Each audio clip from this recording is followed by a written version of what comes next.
Ne cherche pas qui t'apprécie, parce qu'ils ne t'aimeront jamais, parce qu'il y a quelqu'un qui s'est donné à la croix pour ta vie. Alors peu importe les œuvres grandissantes du diable contre ta vie, Jésus est venu pour les œuvres du diable.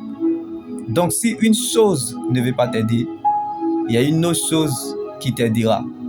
Alors ne cherche pas à savoir si les gens sont avec toi, mais cherche plutôt à savoir si Dieu est avec toi.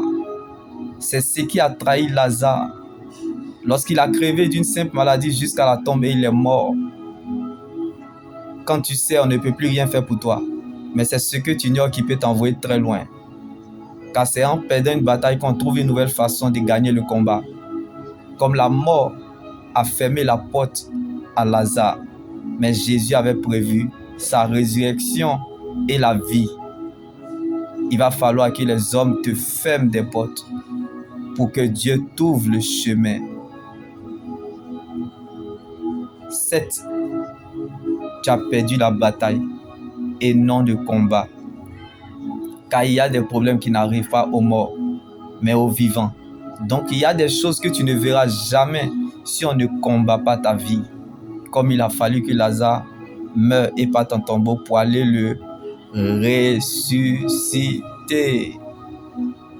Ce que Dieu commence dans l'humiliation, il achève toujours dans la gloire. Alors accepte le brisement et laisse Dieu accomplir son œuvre dans ta vie. Car il n'y a pas de gloire sans brisement. Donc ta vie détermine quelque chose.